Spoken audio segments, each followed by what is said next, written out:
Okay, so Jazzelle, thank you for joining us again at Show Studio. I just wanted to run through each of the looks of you, and just sort of see what there is to say about them, and see if we can get a little bit into your thought process of why you make yourself look the way you do. Partly it's super interesting because you have a very pronounced self-image, so you'll use your image very strongly to reflect your character and to sort of say what you feel about life. And not everybody has that. So some people kind of dress to fit in, some people dress down, some people just aren't articulate enough to be able to dress in a way that you do. So it's interesting for people just to kind of understand a little bit of kind of what makes, why you put this on as opposed to that on. Right. So if I can just flick open the files. Yeah, let's do it. And let's have a look. So we're starting at 1 and going all the way through to 11. Oh, wow, we got through a lot. I thought we only did like 8.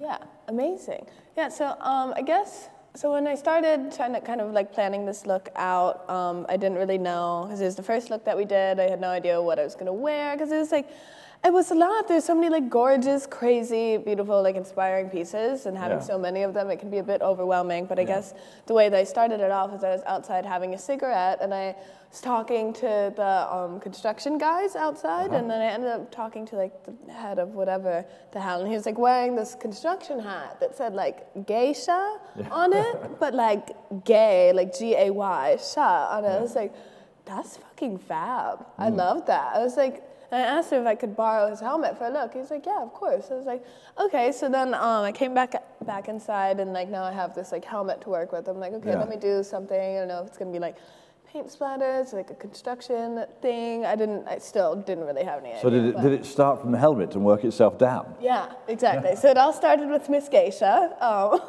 So then I saw that big yellow piece. I thought that was really nice and would just go with the whole thing, with all of the straps and that bright yellow color. I thought that was very like construction-esque, you know? And then for the makeup, when I think of like construction hats and stuff, it's just like usually they have like a bunch of like dust and dirt and paint and all of that all over it. So it's like, okay, well, let me do something similar, but me on my face. So then I started, I had a toothbrush and like a bowl of paint, and I just started flicking it across my face in like a bunch of different like abstract colors, just to kind of get that effect. So that's where that came from. And then we could hear, just to stop you, the sort of slight odd scratching noise we can hear is the construction workers working on the building still. Probably. They can hear me. They were part of the shoot, so they could be part of the interview. I love it. But yeah, so that's kind of where the makeup inspiration came from it. And then after... I keep wanting to check, because there are lots of questions I want to ask you. Yeah, so of course. Your makeup's beautiful, and you're very accomplished at doing it, but is it something, where does that come from? Well, when I first started wearing makeup, it was like everybody else does, when you're younger, like, stealing it from your mom or your sisters or whoever. That's where it like stemmed from. My mom would always, she like had a ritual of it. She'd like have her coffee and her cigarette, and like she'd have her little like Chanel compact like smearing on this red lipstick like every day, like literally every single day. Same time, like, always doing her thing. So I guess. What did your mom do? My mom's a nurse, so she would work at night, and then like she'd sleep throughout the day, and then she'd get ready about 5, 6, like right when like the sun is like coming through the window. So that's like ingrained in my mind. It's like sunset, my mom's getting ready for work to like go like save people's lives and bring new life into the world, and like that was like what she did to prepare herself for that. So I just always saw it because like being a nurse seems like kind of like a stressful job, at times. She didn't always work at the ER and stuff, but she'd see like a lot of she sees different life in emotions all of its all its complexity.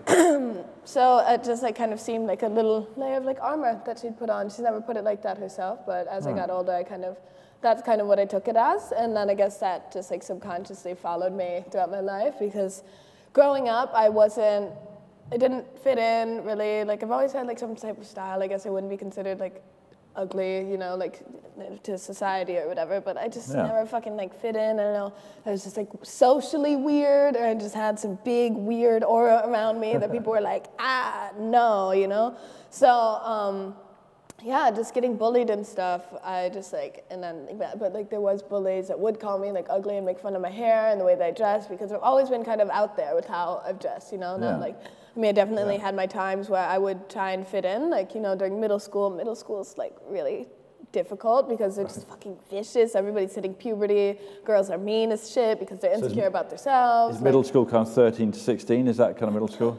It's like 12 to, yeah, like 15, 16. Right, okay, yeah. So the hardest kind of part. Yeah, so like the worst fucking part. And then during middle school is when I started wearing makeup, but nothing really crazy, just smear on black eyeliner, and like that's about as far as it went. Wear like foundation that I didn't need, that was not my color because I was stealing it from my mom.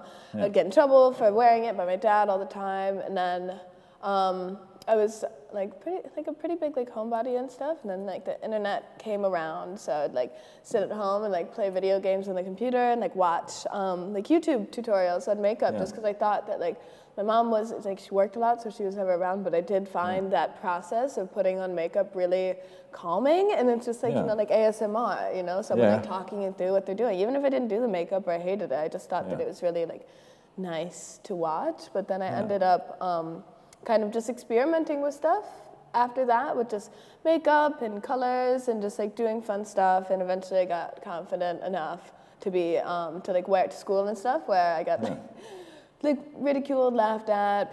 Some people would think it was cool. Some people would want me to do their makeup. Like it was like, but then it was really like half and half. Like people, so it was just like depending on the people. So like that's like how I started doing it. But I really did see it as a type of armor in a way, because I had been so fucking shoved around by so many people, and I'm just like, regardless of what anybody else thought, by the time that I was like experimenting with it in high school, I had kind of just completely gotten over being bullied. I'm like, it literally doesn't matter what the fuck I do. I'm gonna get ridiculed, and people are gonna laugh at me, and people are gonna make fun of me no matter what. So let me just do what I do, and I like it, so I'm gonna wear it, and I feel good in it, and it makes me feel confident, and it eventually made me feel confident enough to where I didn't give a fuck about what anybody else was saying. So that's where it doesn't look like the bullying's suppressed you. Yeah, no, like if anything, bullying is what fueled me, you know, because I'm just like, whatever, you know, like I'm gonna fucking make it, and I'm gonna get out of this piece of shit town, and I'm gonna grow as an artist, and I'm gonna make something of myself, and I'm gonna be the one laughing in the end. So, so I guess it wasn't always like fueled in like love. It was probably fueled in like a bit of like anger and resentment towards the people who did treat me like shit. But now it's just something that I think is just like calming to do, and it like still makes me feel really good to like, I don't know, just kind of not be this other person, because I'm always like my personality is always like relatively the same. We all have our ups and downs, but you know, like I think that it's just cool to use my body as a vessel and as like, you know, like my art.